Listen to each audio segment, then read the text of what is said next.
Am I the a-hole for telling my fiancé that I don't want to take care of her kids? I have been with my fiancée Tina for 9 years now. We are both 34. She has 2 sons with her ex from high school. One is 14 and the other is 12. Both are good kids. I've always been there for them with 0 issues. Tina has always provided for the kids financially and hardly asked me for anything. We always covered the bills 50-50, and I always covered her kids financially when she couldn't, which wasn't often, with no problem.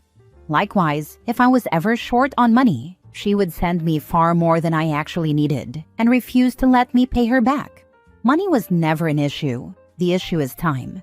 Well, she just gave birth to my baby 8 months ago. A perfect baby girl who is the absolute apple of my eye.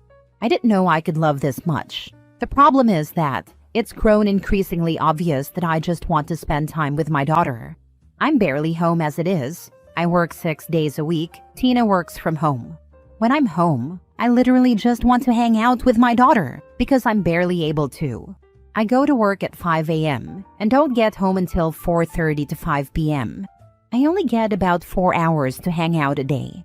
I want to scoop my daughter up and just hang out with her.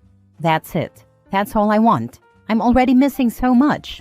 But Tina's 2 sons, every single day, are asking me as soon as I get home to hang out with them, to go play pass with them, to go to the park with them, to go swimming or fishing or whatever else. And I keep getting irritated because dividing my time and not spending that time with my daughter is physically painful.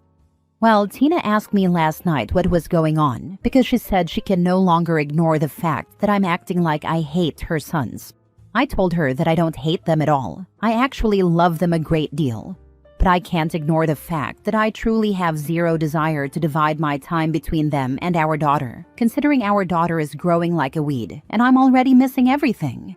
She looked extremely hurt and said that her sons keep asking why I don't like them anymore, and she asked that I talk to them. I told her that I would eventually talk to them, but right now it would be nice if she could just explain to them that I'm trying to be a dad. She said, "Yeah, well, you seem to be forgetting that you played dad for 9 years before you had a baby, and now you're pushing them away like last week's garbage." She was getting snippy with me and visibly irritated at this point, so I just snapped and said, "I don't want to freaking take care of your kids right now." She started crying and walked away. I tried apologizing later and she wouldn't speak to me. I tried hugging her and she asked me not to touch her. She slept in the nursery. I went to work this morning. I just got home and they are gone. Most of their stuff is gone. There's a note on the table that says, "I will not jeopardize my older kids' mental health for the sake of your feelings. I will bring our daughter by to see you once a day and give you time with her, and then leave again. We can work out a custody agreement later on when she's no longer breastfed. I wish you the best." I'm gutted. I called my buddy just to vent and cry or whatever. And he said, "Well, isn't this what you wanted? Now you get time with your kid without distractions from kids that aren't yours." I don't know how to feel. I didn't mean I wanted them to leave, and I definitely didn't imply that I didn't love them anymore. She won't speak to me. She said, "I will not be answering texts unless they are about our daughter," and has not returned my numerous phone calls to fix this. Am I the a-hole? Now for the top comments. You actually wrote this, read it back, and then still had to ask? You're the a-hole. If you really don't see what's wrong with what you did here, I highly recommend some professional help. He even doubled down on a reply. Facepalm. You're the a-hole. Finally, a parent in this sub that will put their children over their terrible, selfish partner. You are getting exactly what you deserve. Now, absolute best case scenario is that when your daughter gets a little older, you'll still have to work so you'll get those evening hours with just her. 50% of the time. The other you don't get to see her at all. And that's if you get 50-50, which based on your behavior, you won't. I'm not being selfish. I literally just want to spend time with my kid, and everyone is demanding my attention. Welcome to the real world. We have to make balanced choices and don't get everything we want. You set yourself up as a father figure for those boys. It is cruel to them to suddenly stop because something better came along. Now that your own infant is here, you are ignoring them as though the boys are meaningless to you. Tina did exactly the right thing to protect the boys from you. Stop doubting and start apologizing. I have been. I've sent over 30 texts at least, called her 16 times. I've called her mom and sisters even. They won't answer my phone calls either. I know she's reading my texts because I sent one that said I was panicking and just needed to make sure she was fine. And she texted back saying, "Our daughter is fine." Just shut the heck up with everyone. The fact that you think anyone is going to talk to you is wild. Once your daughter figures out what a POS you are, she'll be gone too. Next story. Am I the a-hole for ending my marriage because I couldn't handle the reality of marriage to a widow with kids? I, 32 male, got married almost 3 years ago. Right now, I'm going through a divorce from my wife, 31 female. My wife was a very young widow with 2 kids when I met her. We dated for almost 2 years before getting engaged, and we were engaged for 5 months before we got married. My wife's kids are 12 and 13 as I'm writing this, and I walked away a little over 6 months ago now. My wife's late husband died suddenly about a year and a half before we met. Looking back, I can see how fast it could all be for the kids. I can see why maybe it was too fast. But I've known people who remarried even faster and were happy in their second marriages, and the kids did fine. So I was running on the belief that this would be the same for us. During the dating period, things went well. I got along well with my wife's kids. They accepted me being around, and we were building a solid relationship. My wife and I enjoyed our time together during that period, and I felt like she was truly committed to me. Even when we began living together, it was good. Only after the wedding did the kids withdraw from me. They were no longer okay with me driving them around. They would reject my offers to help with homework or take them someplace, and would instead say they wanted their mom to do it. Anytime we talked, they would share less about their day with me. If I asked them if they were okay, I got a shrug or a yeah. Before the wedding, they didn't mind saying the good and the bad. They also looked at photos of their dad more, and I noticed some of his stuff appearing around the living area of the house more. My wife's parents commented that the kids hadn't really looked at the photos so frequently or scattered their dad's things around the house like that since he'd been newly gone for the first 6 months to be more accurate. I never minded having the photos out or even their dad's stuff. When we started living together and moved into the house, I explained they could have photos and his things around the place. They chose to keep them in their rooms at the time, and I could be a little sensitive to what was happening. Maybe I was just never cut out for it, but at times, I felt like they were trying to mark the house as their dad's house. One time I really felt this was when their dad's mug suddenly appeared at the spot at the table I would sit at every time. I'd been sitting there for months, and suddenly his mug was there and it remained there. And whenever we would eat together, they would stare at me to see if I'd sit there or somewhere else. I talked to my wife about it, and she told me I did the right thing by taking another seat.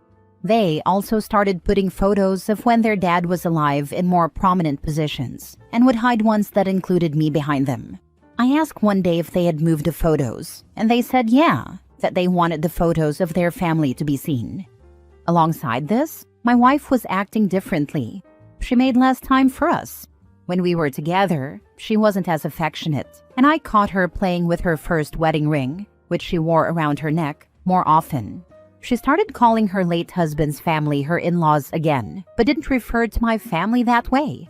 Her priority was spending time with her late husband's parents and siblings, and she would choose to spend time with them over mine, even if the kids were not going to be joining us.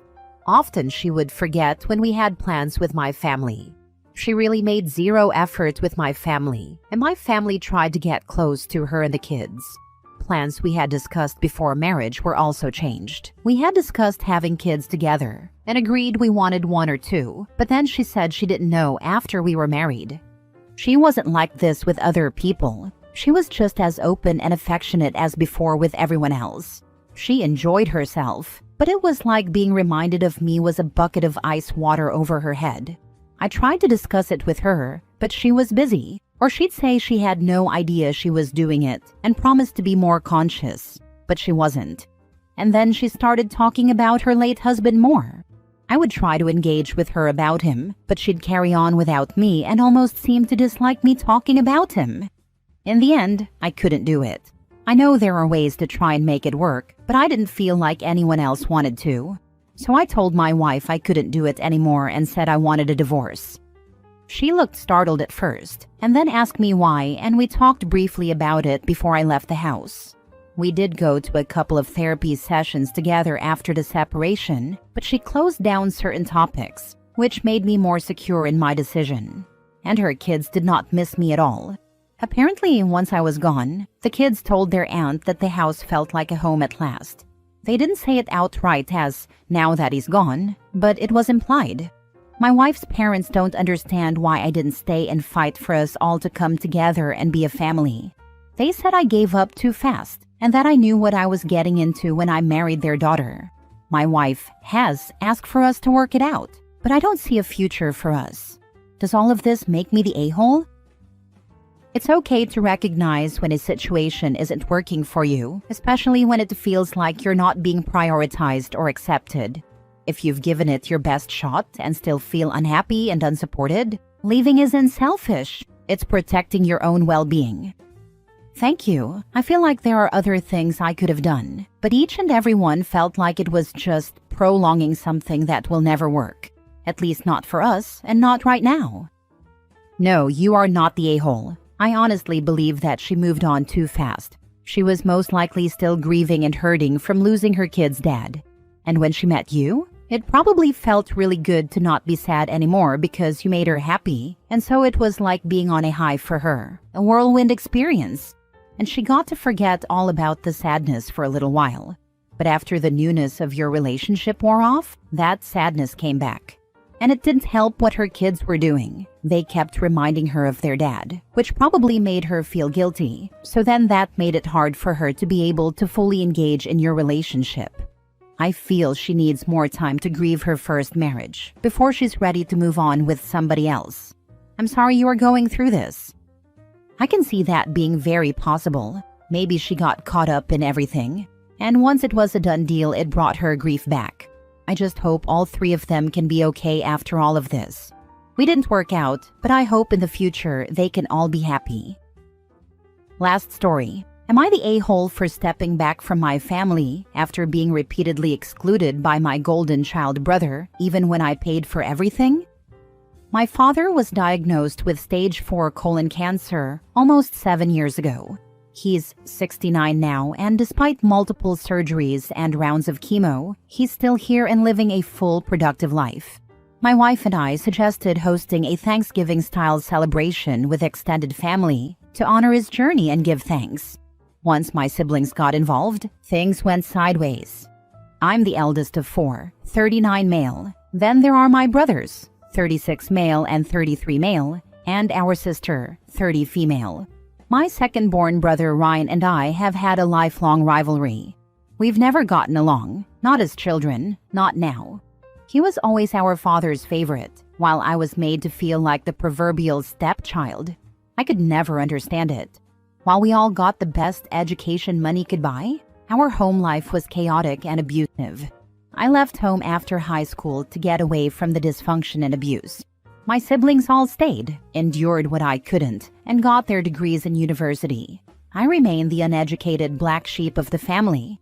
Anyway, when I left, Ryan stepped into the role of man of the house during our parents' brief separation.